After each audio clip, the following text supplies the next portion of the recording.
सभी किसान भाइयों को मेरा नमस्कार। मैं पवन कुमार क्रॉप हेल्थ बायोटेक की तरफ से आपका स्वागत करता हूं। आज हम क्रॉप हेल्थ बायोटेक के प्रोडक्ट फोस्फेक्टर यानी कि पीएसबी के बारे में बात करेंगे। मेरे पास कुछ किसान भाइयों के फ़ोन आए, ये पीएसबी क्या है और इसका किस तरह प्रयोग किया जा सकता है, इसके बारे में जानकारी दें। तो मैंने चलो उनको जितना हो उसका बताया, जितनी मेरी नॉलेज में था। तो वीडियो के माध्यम से मैं उसको आपको एक्सप्लेन करना चाहता हूँ। पीएसबी क्या है। पीएसबी यानी कि फास्फोरस सोलुबलाइजिंग बैक्टीरिया, और ये हमारी फसलों के लिए ज़रूरी है या नहीं है, और ज़रूरी है तो क्यों ज़रूरी है, और इसका हमारी फसल पे या ज़मीन पे क्या प्रभाव पड़ेगा। आइए बात करते हैं। फास्फोरस सोलुबलाइजिंग बैक्टीरिया यानी कि पीएसबी क्रॉप हेल्थ बायोटेक का प्रोडक्ट है फोस्फेक्टर। जिस तरह हम ज़मीनों में डीएपी, यूरिया या अन्य केमिकल खादों का प्रयोग करते जा रहे हैं, हमारी ज़मीनें धीरे धीरे उस नशे पे लग के फसल का झाड़ या उत्पादन घटा रही हैं।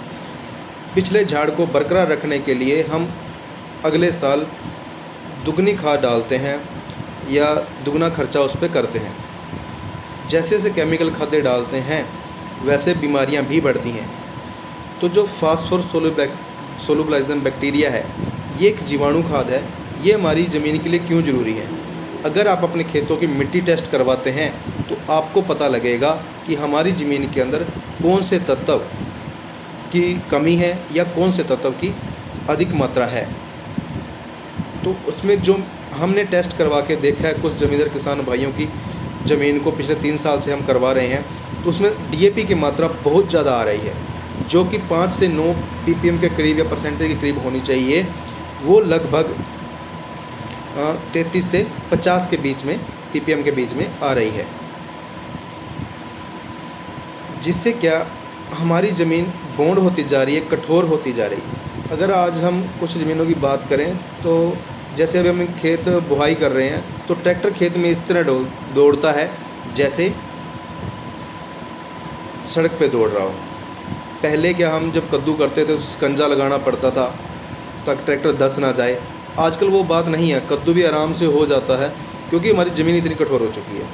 उसी ज़मीन की कठोरता को तोड़ने के लिए, ज़मीन के हवा के सर्कुलेशन को बरकरार रखने के लिए, या जिसको हम ऑक्सीजन लेवल बोल देते हैं ज़मीन का, उसको बरकरार रखने के लिए, ज़मीन के रोम छिद्र खोलने के लिए फास्फोरस सोलुबलाइजिंग बैक्टीरिया की ज़रूरत है। जिन भाइयों ने मिट्टी टेस्ट नहीं करवाई है वो अपनी मिट्टी टेस्ट करवा के भी इसका प्रयोग कर सकते हैं। अगर वो मिट्टी टेस्ट नहीं करवा सकते या नहीं करवा रहे हैं तो आप इसको फास्फोरस को, पीएसबी को, जो कि फोस्फेक्टर है, अपने हर खेत में ज़रूर डालें, जिससे कि आपको डबल फ़ायदा होगा। अगर आप और कोई प्रोडक्ट कम करना चाहते हैं तो बेशक करें, लेकिन पीएसबी, फोस्फेक्टर या आईपीएल का फोस्टर या इंटरनेशनल बायोटेक का अवतार आप यूज़ कर सकते हैं, लेकिन इसको अपनी ज़मीनों में ज़रूर प्रयोग करें।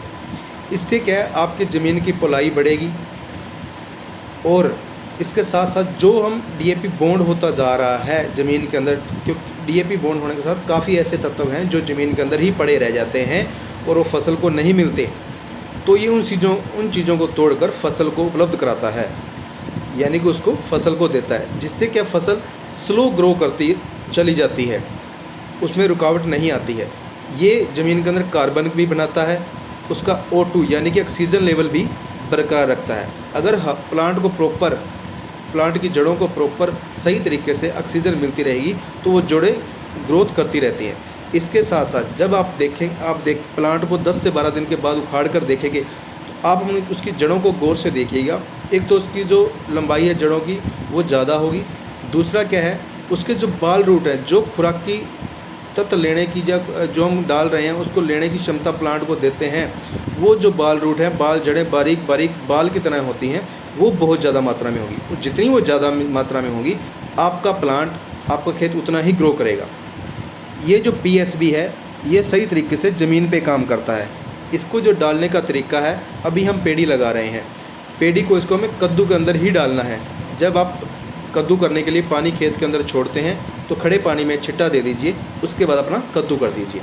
क्योंकि इसका रीज़न ये है क्योंकि 3 से 4 दिन में ये अपनी पहले कॉलोनियाँ फिक्स करते हैं, उसके बाद ये वर्क स्टार्ट करते हैं। पहले जगह जगह जाके, जैसे हम कद्दू कर देंगे मिक्स हो गया तो जगह जाके बैक्टीरिया पहले अपनी कॉलोनियाँ फिक्स करेगा, फिर ये वहाँ से चलना स्टार्ट होता है धीरे धीरे। ठीक है, बैक्टीरिया हमारी लाइफ का ही हिस्सा है, इसलिए हमें ज़मीन में देना बहुत ज़रूरी होता है। वहाँ से उसके बाद जब स्टार्ट कर देगा, इससे साथ आप DAP जो कुछ किसान डाल रहे हैं, नहीं डाल रहे हैं तो अच्छी बात है, डाल रहे हैं तो उसकी मात्रा कम कर दीजिए। आपको प्लांट का अपना जो एंड तक है वो धीरे धीरे चलता हुआ स्लो रिजल्ट देगा। तो इसलिए PSB हमारी ज़मीनों के लिए बहुत ज़रूरी है। और आने वाले टाइम में आप सही तरीके से ज़मीन को चलाना चाहते हैं तो उसके लिए इस तरह के बैक्टीरिया जैसे PSB बैक्टीरिया हो गया या अजोक्टोबैक्टर बैक्टीरिया हो गया, असीटोबैक्टर बैक्टीरिया हो गया, हर फसल के हिसाब से, हर ज़मीन के हिसाब से अलग अलग बैक्टीरिया होते हैं।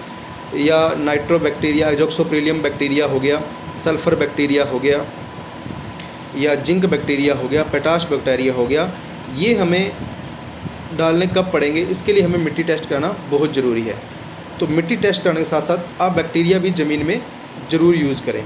जिस तरह हम दही जमाते हैं, उसके लिए हम खट्टा डाल देते हैं या जाग डाल देते हैं, वो दही जब बनता है बैक्टीरिया से ही बनता है। ये बैक्टीरिया हम नंगी आँखों से नहीं देख सकते,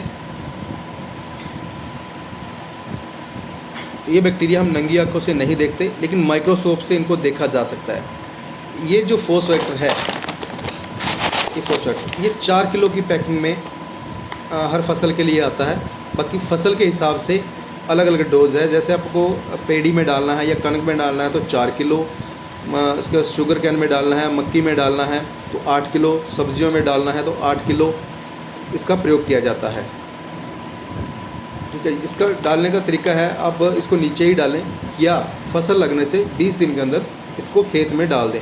खेत में जब इसको डालना हो तो खेत में पानी होना बहुत ज़रूरी है। पानी के अंदर जितना जल्दी ये फास्ट काम करता है और बहुत बढ़िया रिजल्ट देता है। इसको सूखे में नहीं डालना है। तो ये था PSB। इसके बाद बैक्टीरिया और भी आते हैं, लेकिन वो हमें क्यों ज़रूरत पड़ेगी, कब ज़रूरत पड़ेगी, ये हमारे मिट्टी टेस्ट रिपोर्ट ही बता सकती है। तो आप कोशिश कीजिए कि इसको मिट्टी टेस्ट भी करवाई जाए, अपने खेतों की मिट्टी टेस्ट करवा के उसके आधार पर इनको यूज़ किया जाए। लेकिन जो PSB है, इसको आप मिट्टी टेस्ट करवाओ चाहे ना करवाओ, इसको आप ज़मीन के अंदर कंपलसरी कर दो। ये आपके लिए बहुत, जैसे कि हम खाना बनाते समय, सब्ज़ी बनाते समय नमक का प्रयोग करते हैं, आप उसी तरह समझ लीजिए ये ज़मीन के लिए एक नमक का काम करेगा, उसको टेस्टी बनाएगा, जिससे ज़मीन आपकी रोटेट होती रहेगी। तो अधिक जानकारी के लिए आप फिर संपर्क कर सकते हैं। मेरा नंबर है 9814307246। धन्यवाद जी।